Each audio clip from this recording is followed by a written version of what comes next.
go.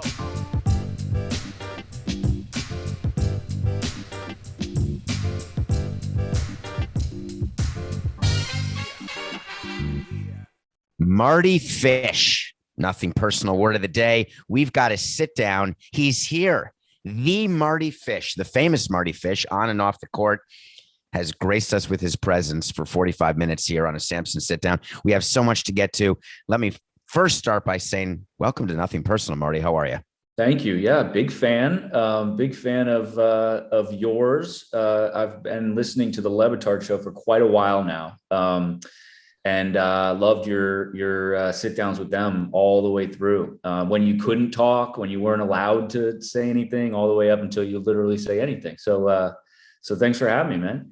Oh, it's my pleasure. I've been freed now. Once I was out of baseball, it's like I've been unshackled and I'm able to talk about anything. But one of the shows that we did here that got the most attention, I would say, was a show when I was very honest, and nothing personal. I'm honest about everything. Just it's a no holds barred about the world of sports and culture and entertainment, but also about me personally.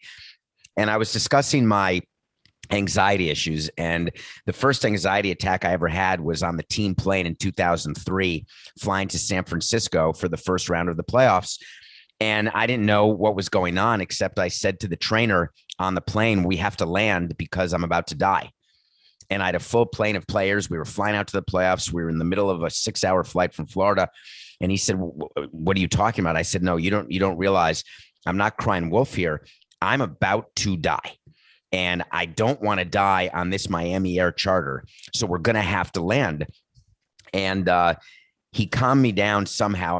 All I remember is I was at a doctor in San Francisco before my first ever playoff game. I went to a psychologist in San Francisco that I got through the Giants. And that was my first experience with panic attacks. And they've continued, unfortunately, ever since, including the day of this taping. I had a terrible one that I'm just almost in the middle of right now. Anyway, the reason I'm telling you this is you are the star of your own documentary that I want to talk about, where you were unbelievably open about the anxiety issues that you have. What made you, Marty, decide that you were prepared to let people in on your life in that way? Yeah. I'm sorry you're dealing with that. I'm sorry you had to deal with that. Maybe this will help. We start talking about things. What's funny is leading into that question. First and foremost, it helped me to talk about it. It really did. It helped me. I felt better when I was open, when I was fairly vulnerable, although I didn't really feel like I was being vulnerable, because again, it helped me. And I felt better when I talked about it. Secondly, and maybe just as important, I don't know, maybe you can tell me this, just as important. I wanted to be a success story. I wanted to be someone that people can lean on, and know the story, understand what I've gone through, and say there's someone who was the life was sort of taken away from them, their work or job was taken away from them a bit, and not only did they get it back, but they succeeded in getting it back. They jumped back into the fire, if you will, and was able to thrive again, professionally and personally. And I didn't have that. I'm a huge sports fan. I've been a huge sports fan my whole life. Born in Minnesota, and grew up in Florida. So Minnesota roots all the way through. Twins, Vikings, Timberwolves, Gophers, the whole thing. I didn't go to college. My dad went to University of Minnesota, so I'm a Gophers fan. There you have it. It's brutal to be a Minnesota sports fan nowadays, but here we are. I wanted to, and again, I was a big sports fan, and I didn't have that, that athlete, or that, I don't know, celebrity is the right word, that athlete to sort of go, okay, there's someone that struggled with mental health, that was able to beat it and have success afterward.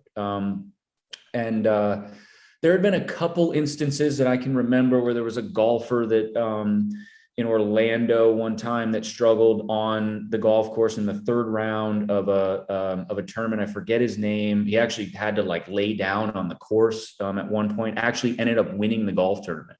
There was I don't know if you remember Royce White, I believe his name, who was a basketball player for Iowa State. He was a really good basketball player, got drafted by the Bulls. He couldn't like fly, and he couldn't be a professional NBA professional basketball player because of his anxieties. But he never really came out with it. And so like, there wasn't really a success story, really something to go, there's someone that I know of, that I've heard of, and beat it, and had some struggles and came back. And so I wanted to be that person. I wanted to lean on, I wanted people to be able to lean on my success story of, cause it is a success story in terms of mental health, and to say there's someone who was successful with it. But I feel like you're starting at the end a little bit, and I want to get inside Untold, and Breaking Point is the show. If you haven't seen the documentary about Marty and his journey, you have to watch it immediately. Right after this show, please watch it. But I feel like I don't want to let you off the hook a little bit, because you're starting at the end. How did you know you'd be a success story when you're in the middle of realizing that you can't perform at your job because of the anxiety issues? I think the whole problem is you can't see the end at that point. And so that seems to be a tremendous amount of pressure that you're putting on yourself while you're still going through it. Or once you solve the issue, did you then say, that's what I wanted, was to be the success story? It was after, for sure. I mean, during, I didn't have a history of mental health, didn't have anyone around me, very close to me, that had issues with mental health.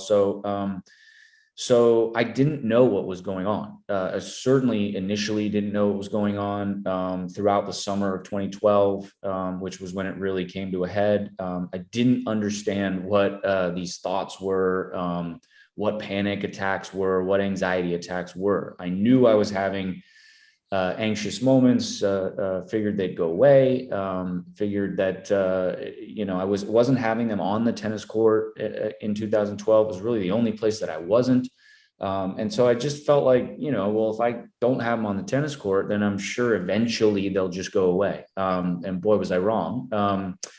And so having to pull out of the US Open that year, 2012, it allowed me to get help, allowed me to get on the right track. But I wasn't ready to tell everyone about it, nor did I even know what was going on.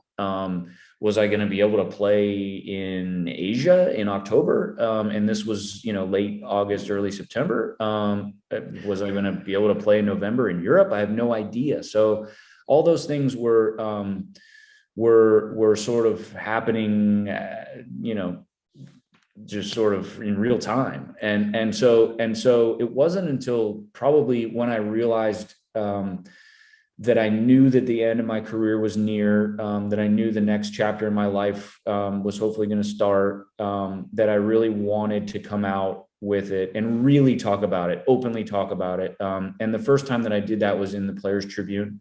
We wrote a piece, myself and a ghostwriter wrote a piece in the Players Tribune, which I love, about just about my struggles and about I see that smirk. I do love the Players Tribune, what the avenue that it gives to athletes and professional athletes and things. We can still be friends. We can still be friends, Marty. I promise. No matter who started it, it's fine.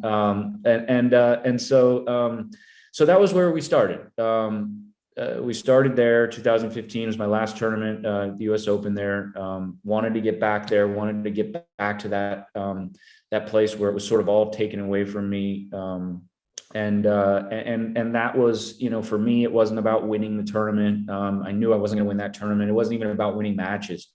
It was just about stepping back on the court, and getting into the fire of a really uncomfortable place. And the last time that I had been on the court was the worst moments of my life. So, so that's why we came out with it and when we came out with it. So let's go back to 2012. You're in the US Open. You're playing in Arthur Ashe Stadium. I think it may have been called that back in 2012. It's the main stadium at the US Open, the biggest tournament for professional tennis in the United States. Some would argue the world, though. Some may say it's Wimbledon, but let's just say it's the US Open for now. And, you're playing a solo sport. When I had mine, I had people around me who I could talk to. The thought of playing a solo sport the way you do and being alone on a court and having that issue when you can't, it's not like there's coaching. We know it's against the rules to be coached during a match. You have maybe a line judge back then, some ball people, but being alone like that, or even in the locker room, what was the trigger when you said, I'm using that word double entendre, not the trigger for the attack, when you said, that's it, I cannot play today? Do you remember that thought process? I do. Yeah. Look, I mean, so I came to that so I was in the fourth round of the US Open that year. In the third round was sort of the first time, that the panic and anxiety attacks hit me on the tennis court. I was always free, and that was the only place of comfort for me, in my mind, on the tennis court, on the practice court, whatever it was. I had a lot of things to worry about, think about. So I stepped out there, in that third round match, against Gilles Simon, a tough French guy. And we had an up and down match, a really stressful, anxiety filled match, right? Like, lots of breaks and holds and breaks and more breaks and breaks of serve. And so, it was a really roller coaster type match. So looking back now, I can sort of understand why I was stressed during that match. I mean, it was a roller coaster of a match. You're playing, and you're right. For an American, the US Open is the biggest tournament of the year. There's no question. It's the one we want to win most. I think the consensus for most Americans is. So that's where the most hustle and bustle and stress is of our year. So that tournament. It wasn't until sort of the morning that I was supposed to play Federer. It was Labor Day, Arthur Ashe Stadium. You're right. It was one of the biggest matches you can play. It was sort of the culmination of all the hard work and dedication, professionalism, and all the adjectives you can use to describe the what I had gone through and what I had sacrificed to get there. Only to not play. And that thought process never would have crossed my mind. It wasn't ingrained in me.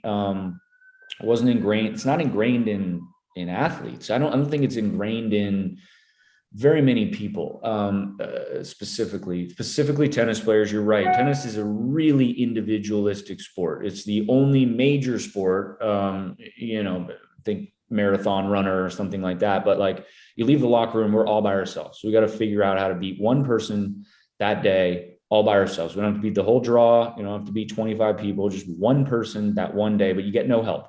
You got to do it on your own.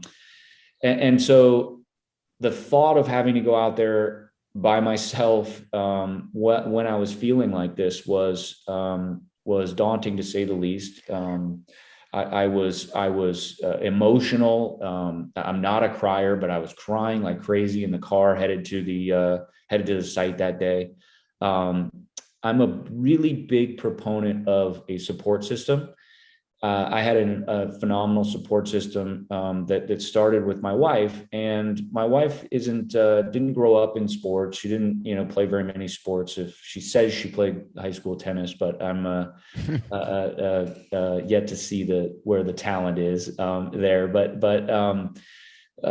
phenomenal wife, a phenomenal mother. Not a great tennis player, but she sort of put in my mind and in my head, well, you don't actually have to play.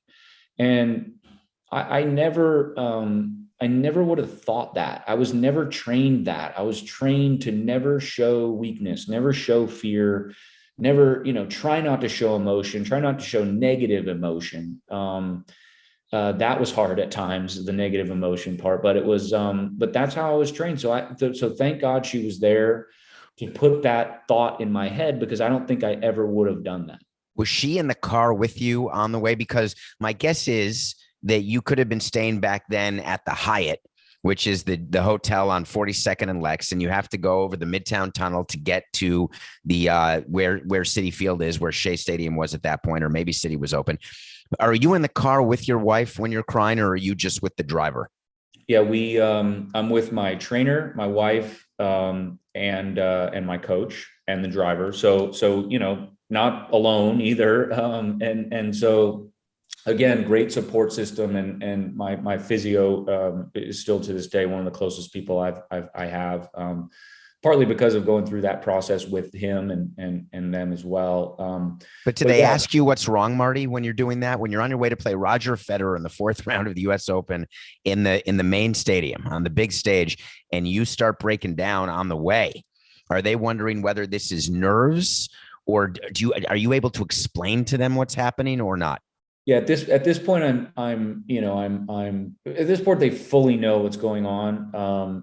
Certainly my wife did, although she hadn't dealt with any mental health issues in her past. She was very she's a Jewish mother, if you know what that means, right? So she overbearing, loving, loves family, loves family, friends, that type of thing. And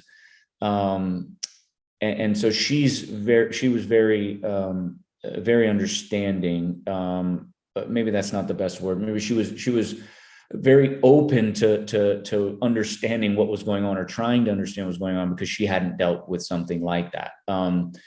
But with me explaining to her what was going on, she's explaining to me that, other sides of the coin, which are, this may be your job, and you may want to go out there and play, but you're not forced to go out there and play. You don't have to play another match for the rest of your life if you don't want to. And that thought process never, ever would have crossed my mind. I would have somehow tried to, it's just not the way I'm wired. It's just not, I would have tried to play. I don't know what I would have done. Same thing with you on the airplane. I would have gotten on the airplane, but I wouldn't have known how to say, hey, I got to get off right now. It's just not in my, I would have just sort of tried to fight through it somehow. But it didn't. So it didn't occur to you to turn the car around. So we're still not at that point yet. You get into the locker room. I want to get right to, there had to have been the inflection point, right? Where you were a walkover. And you had to come to grips with that fact. And that's an important part of the movie, in that it marks such an unbelievable moment in your life that begins the journey to the success that you talked about. But where was that inflection point? In the locker room? Because it wasn't in the car, or else you would have turned the damn thing around. It was in the car, but the reason why we didn't turn it around is because you got to go and actually pull out of the event. You actually have to go and tell the referees and tournament directors and tournament director of the U.S. Open who wants that match to be played. The American number one against the number one in the world is a big match for that tournament. So they care. ESPN, or I think at the time it was CBS was still doing the weekends there at the U.S. Open. It was Dick Enberg, and John McEnroe, that call, that I loved back in the day, those guys calling the Labor Day and weekend final of the US Open. And so you've got to go and tell them. You're supposed to go and actually talk to the media as well, which I didn't do, thankfully, because I didn't know what to say. I didn't know what was, what to say. I mean, sorry, I can't play. I'm not ready to necessarily tell you why. I'm not comfortable enough to tell you why, or vulnerable enough at the moment, but I can't do that right now. Did you have PR help back? We're saying back in the day, by the way. That was 2012. Yeah. It's only 9 years ago. Were there PR people there who were imploring you to please meet with the media the way they did with Osaka and everybody else in today's tennis world? There are ATP media that ask. I think they probably, looking back, they probably saw my face and just went like, something's wrong here. I think I said something to the effect of, and again, I don't remember vividly because, as tennis players, we remember, I mean, it's our job. So we remember points and matches very vividly. I don't remember. I think I pulled out with like a knee injury, quote unquote, because you had to pull out of something with something. I couldn't say mental health, certainly back then. It would have been like, what are you talking about? What is mental health? And what are you talking about? You're going out there in an hour, right? Like, and so you come, yeah, so that's why I didn't turn the car around, because I had to go. We then jumped in a car right away, went back to the hotel, tried to get on a plane, because all I wanted to do was get home. All I wanted to do was start the process of healing somehow. I wanted to get on medication if that's what it took. I wanted to see a doctor if that's what it took. I was desperate for help. Did your agent understand, Marty? Probably not. I mean, no, I mean, but my agent, again, like a support system, like, right. Like, and my agent and he's been my agent for over 20 years. He's a friend. He's not an agent, like to me. So he would have gone, wow, that's an interesting thing to do, but I got your back, and if anybody asks, I got your back kind of thing. I don't even think I told him at the time what was going on. So he didn't even know. And a lot of people, it's interesting. A lot of people close to me have watched this thing. I got some of my best friends in the world are like, man, I didn't realize that, after watching the documentary, I didn't realize that it was that bad, or that you were that deep in it, or I wish I would have known or done something or anything. And I tell them all, you wouldn't have known. I mean, I wasn't ready to, or ready to be open or vulnerable to everyone then, although it did make me feel better when I talked about it. And so the more and more I opened up about that part of my life, the better I felt. So over time, over months, I would open up a little bit to Andy Roddick. I would open up a little bit to James Blake. Those, it's two of my best friends on the tour. Why aren't you playing? Well, here's why I'm not playing, and sort of be fairly vague with it, but still letting them know what was going on. You mentioned Andy Roddick. He's a big part of the documentary on Netflix called Breaking Point. And what is interesting is the relationship you had with him started as what I would call boys and grew into men, and unbelievable competitors. For people who don't realize, they were rivals, sort of like Magic and Bird, is what Marty and Andy were. And it manifested itself on the court, but they were incredibly close, that you learned during this documentary, off the court, including the fact that you moved in with his family, which creates sort of a brother competition. And still, Andy had no idea what was going on during this. He didn't. And what's funny with Andy is that he was retiring that year. So he actually told me at the US Open that year, he said, "This is my last tournament." And like, that was a huge thing for me as well, because, and an emotional thing too, because we had come up together. We played our first match when we were 11 years old against each other in San Orlando, Florida, and north of Orlando, and some like shithole town in the middle of nowhere. Can we cuss on this? Sorry. Some bleep hole town in the middle of nowhere. We played our first match there. So we had a ton of history, clearly. My relationship with Andy was more of like brothers still, like he asked me the other day if I wanted to go to a golf trip with him. And I'm like, I don't really want to go to a golf trip. And we got in an argument because like, I didn't want to go on a golf trip. And he's like, why don't you want to go on a golf trip with me? So like, we fought about everything, but we were brothers. We were like family. There's nothing that can be said between us that would change that ever. We've gotten into it on the court 10, 15 times, probably, almost every match we've ever played. Probably even when we're playing doubles together, to be honest. And that's rare. No, I want to serve first. No, I want to serve first, kind of thing, to start the match. So we have a different relationship for sure. He understands me and my lifestyle and what we've been through, maybe more than anyone. And still someone that that I'm clearly very close with to this day. I want to read to you. Coca just found the exact release that was given by your agent, John Tobias, Okay. that day. And I want to read you what he said. And then I'd like you to answer this question, given where we are in 2021. And I'd like you to rewrite it for us, given the state of the world and the state of mental health and how much more open we can be about mental health issues. This is what he said back then when asked what happened.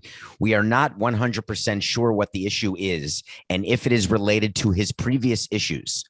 Marty is fine and will return home to LA tomorrow. This was strictly precautionary, and I anticipate that Marty will play in Asia this fall. Okay. That's a great find, first of all. That's Coca, the number one producer. Number one needs to deal with his closet issue. But yeah, other than that, he's a great producer. He is not in the closet. He's completely out in every way. Okay. I know. Please tell me about this and how you would write it today.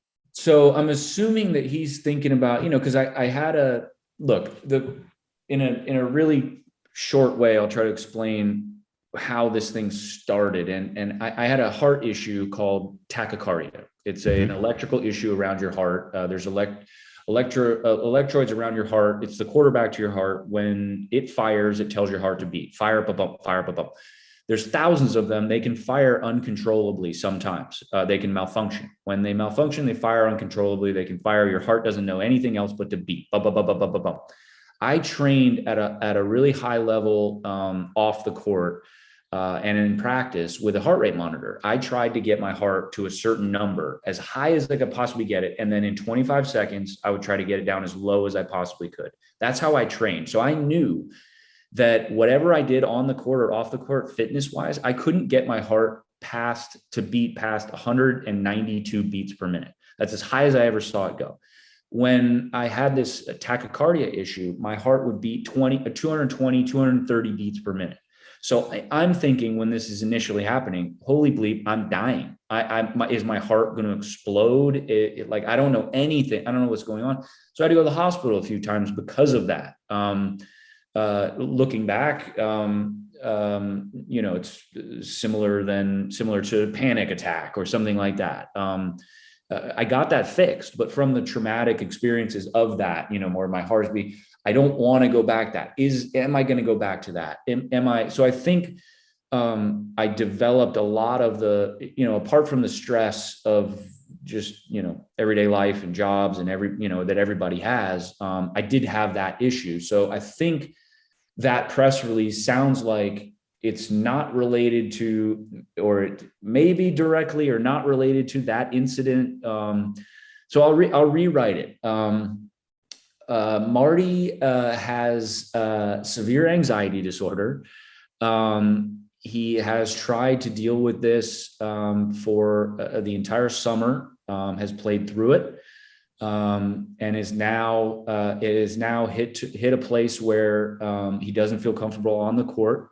And he's going to see a full range of doctors and do a lot of testing in Los Angeles starting tomorrow. And we will update you further on when he's going to play. That would be the new today. I would be comfortable today putting that type of release out. Would you have approved that release in 2012? Probably not. Interesting, right? I've been thinking so much about this, and there's so much criticism that athletes get, specifically because we want our athletes to perform. We want them to show up, right, and do their job and win. And we want to cheer for them and then be proud that they've done something that we can't do, that we wish we could do, that other people can do, and get rich doing it. Don't tell me you have a bad knee. Don't tell me you have a bad heart. Don't tell me you're fighting with your wife. Don't tell me you're anxious. Just go play. Right? That's the general mentality that you're up against, and that is pervasive in every clubhouse and locker room in the country where professional athletes live. But now it seems like what Naomi did, what Simone did, I'm sure you were watching with great interest what happened with Simone in the Olympics, and how she just had the twisties, as she calls it, which is, I guess, like the yips, but more dangerous in baseball. I don't know what the equivalent would be in tennis. What's the equivalent to the yips in tennis? Maybe just not being able to make a double faulting 25 times a match. That would be the yips. Have you seen that? Yes, I have, male and female, great players and terrible players alike. Thank God I've never had it, never had to deal with it, but it is real. So the yips happen. Simone drops out of a few events, comes back, but then just said that she should have not actually competed at all in Tokyo. Yeah. And Naomi Osaka is not playing at all. She's now saying, I don't know when I'll play again. And I'm just wondering, you are the pioneer almost.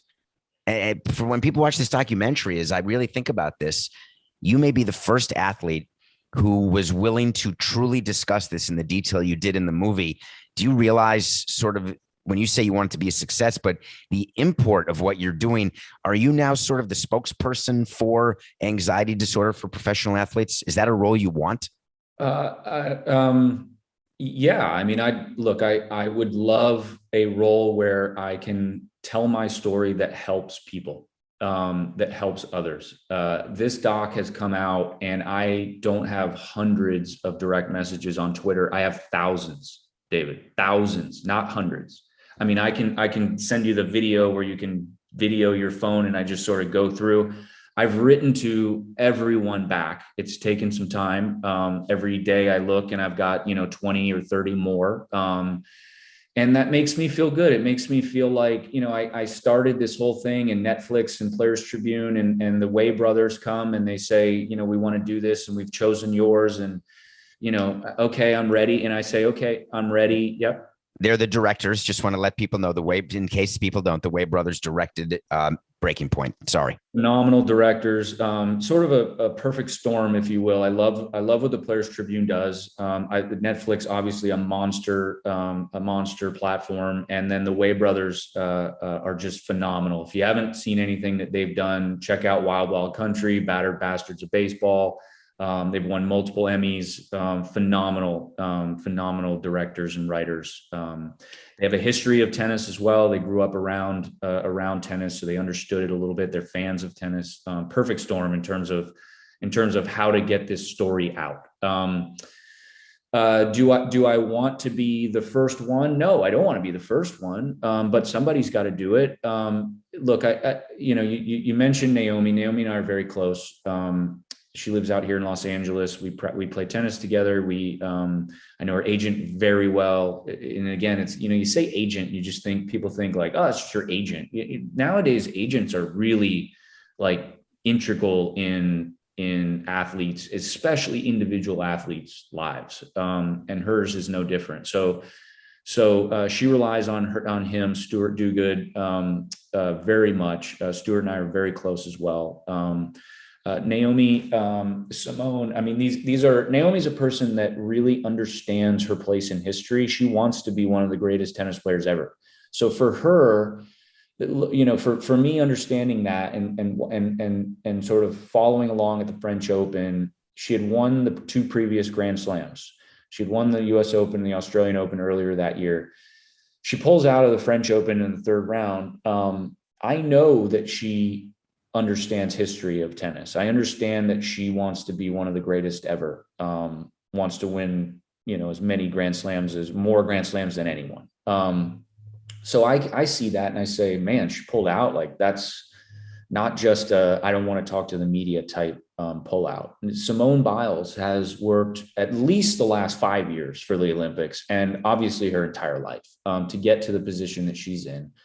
And just to not want to step out there, not be able to step out there really shows me that she's struggling with something. Yes. I think it's more than, they call it the twisties or the yips. I would assume it's probably a little more than that, but again, if that's all it is, she's a human being. And like, I don't know anything about gymnastics per se. So like, you get the twisties and you'd really hurt yourself really bad.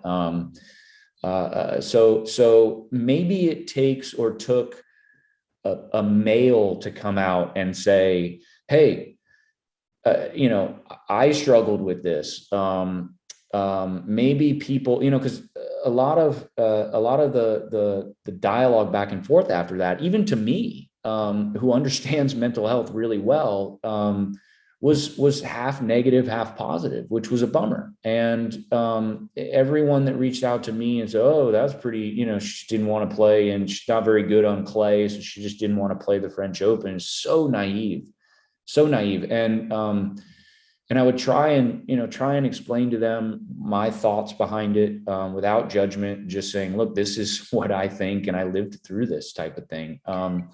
Maybe it took a female's touch in my wife to tell me it's okay to not compete today or to not play today. And maybe it takes a male's touch to go, "Hey, mental health is real. And I struggled with this. And I'm not, look, I don't play a contact sport or didn't play a contact sport. I'm not a football player or a boxer or anything. I practice mixed martial arts. I do kickboxing and Muay Thai. It's what I practice and train. I spar all the time. I'll fight anyone. So it's not about I'll spar with anyone. So it's not about being tough. It's not about that at all. It's about showing tens of millions of Americans that deal with mental illness or mental health every day, that you're not alone, and it's okay. It's okay to not be okay. And I wanted people to understand that from my perspective. I wanted people to understand that, this is a male from a man's game, I guess. And I played tennis on the male side. And so I don't know if that had anything to do with it, where people, their reaction to Simone and Naomi, hopefully it isn't, but I feel like probably there's a little bit of that sort of female aspect to it. I have a mea culpa, which is that when she pulled out of the French Open, because we are in 2021, I had an expectation that if there is something going on, say it. You can say it through a PR person. You can say it through yourself. And it was on the heels of the issue of not wanting to meet the media. And the mea culpa is on a Nothing Personal episode. I took her to task. I said, "That's your job. Players don't like meeting the media. I don't like meeting the media, but it was part of my job for 18 years. And that's just the rules of engagement. If you want to get paid to be the president of a team or to make $50 million in endorsements, you've got to meet the media." I would not have said any of those things had the explanation simply been, it's not that I don't want to meet the media. I can't meet the media. It's not that I don't want to do my job. I cannot walk on the court right now and do my job. I think the messaging, given that we're in 2021, if she had called you, I'm wondering whether you would have advised her, "Listen, it's okay to be outward about this and not make it about you and the media."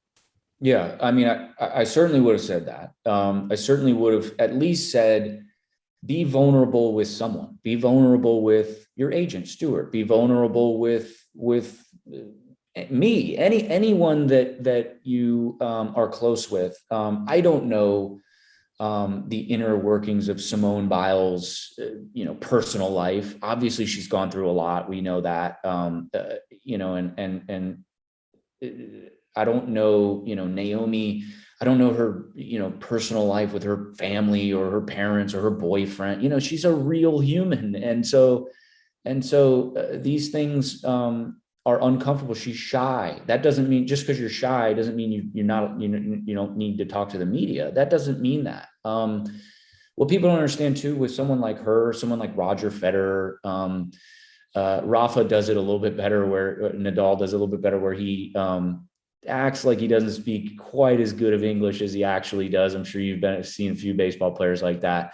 Naomi and like Federer, Roger speaks like 5 different languages. He's got to do press in 5 different languages as long as I did in English, every language. And so like Naomi speaks obviously fluent Japanese, and the Japanese media is all over the place and all over her all the time. So she's got to do, let's call it an hour and 15 minutes of American or English media and another hour and 50. That's a lot. It's a lot. It's a ton. And so she was trying to consolidate it somehow and figure out a way where somehow we can we figure out a way where this is more comfortable for everyone? Can we sit down and get in a room and feel like, what do you guys want out of me? What can I get out of, what can I get out of you guys? That's different than blanketly saying, I'm not going to meet the media, right? What you're saying is you want to change a rule, and I'm all okay with that. And that's what I said on the show, which is if you want to change how the media interacts with tennis players before matches, after matches, but I don't think you can just say, hey, I don't want to do that now.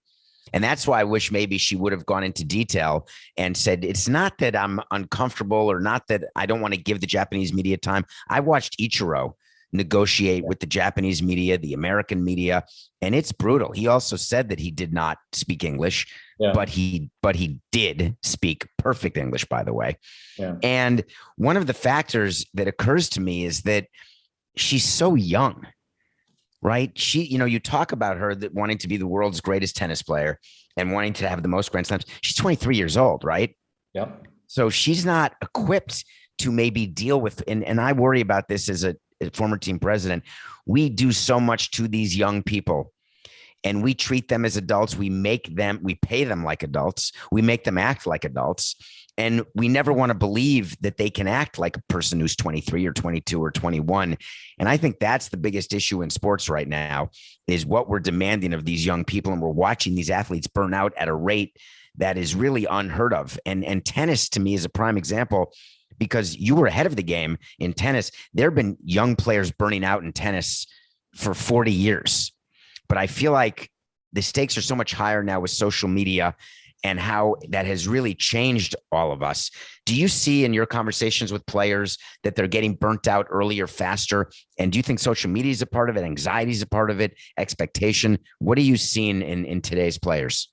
Yeah. I mean, look, social media can be a great outlet, which it is for me right now. I haven't had one person in those thousands of people write direct messages to me, say, hey, why'd you come out with that? You're soft, you're, X, Y, and Z. Not one. Okay. So for me right now, Twitter, which usually is a pretty nasty place, is actually an awesome place right now. Now that is not the case for everyone. And a lot of these athletes can't not look. They can't not look at their mentions. They can't not look when you lose matches. I did it, and I was, 32 years old when I did it. I joined Twitter in 2011. Andy Roddick told me to join, and he's on it, and he's right. He's on there in the mornings, and he's writing "Good morning." I'm like, what are you doing? Like writing "Good morning"? Like what is this stupid thing? And that was 2011. So that was 10 years ago. And he told me to get on, and I eventually got on. And when we were in a tournament in Rome, and and I looked every time after every match at my mentions and who bet against me and who bet for me, all that stuff. And it's a nasty place. It's nasty. And so that's a whole different conversation of how can social media help young people, not just athletes, just young high school kids, college kids, young adults, young professionals succeed. You could frame it the other way. How is social media hurting all of these young people, all of the Twitter shaming and cyberbullying? It is a huge, huge issue. I don't want to keep you much longer, but I have to ask before we promote the movie one more time, make sure you watch Untold, Breaking Point on Netflix. Davis Cup. You're the captain, the Davis Cup team captain. That's even cooler than being number one in the world in my mind, although you probably wouldn't agree with that. But being the captain, give me an update. What's going to happen? Because you're traveling to a Davis Cup round, aren't you? It's a dream job of mine. It's an absolute dream to represent your country. There's something about walking around with the red, white, and blue flag on your sleeve, on your chest. So it's a total dream job. I've been enamored by the captaincy even while I was playing. I loved the idea of being able to pick the team and the surface and where we play and all of it, all good and bad. I love it all. We play in a sort of new revamped Davis Cup now. They're trying to sort of turn it into the Davis Cup or the World Cup of tennis, really, if you will. It's like a soccer, sort of World Cup. There's 3 cities, 6 countries, 6 groups of 3. 2 groups in each city. We play Italy and Colombia late November in Turin, Italy, and which will be awesome. I mean, we play in Italy on their surface. They have an unbelievable team. We've got a great team. We've got great players. We've got young guys, old guys, and I get to pick from 12, or 14 great players into 5, and I love every aspect of it. I love picking the team. I love telling them that, like that they're not on the team, that they're on the team. It sounds kind of weird, but I love it. It's a huge honor, and something that I will always keep near. Marty, that makes you a GM, by the way. Everything you just described. Yeah. You're responsible. I love it. I again, like I play fantasy sports. I'm a GM of my fantasy teams, and I love it. I really do. It's just a huge honor. It's a huge honor to play Davis Cup. There's only 4 or 5 spots. There were 4 spots when I played. The Ryder Cup in golf is 12 spots, so it's obviously really difficult to even make the team. I made the team a lot. I'm the captain of the Davis Cup. It's the greatest job you could possibly imagine, and I love it. Well, I couldn't be happier for you. I could keep going because I'd want to talk about social media. I'd want to talk more. I have so many things I didn't get to. But Marty, I do appreciate your time. Again, please, you can follow him on Twitter, obviously, because he's a funny follow and a good follow. You can write me on Twitter. You can write me too. I can. I feel like I feel like Not I'm cool. You don't write me on Twitter. Other people, anyone can write me. I'll write you back. I promise. Your DMs are open, as are mine, but you and I get to text. I'm thankful for our friendship. And I want to say that if you have not watched Breaking Point on Netflix, please do it and recognize how brave and courageous Mardy Fish was, not just as a player, as a father, as a man, as a husband, but as someone willing to share his story and share his pain in order to make other people better. Marty, on behalf of all of us, thank you for having done that. And I really appreciate you taking the time today. It's really nice of you to say, David. I appreciate it. I appreciate our friendship too, man. And I hope to see you in person one time. And let's do this again. Let's do it again soon.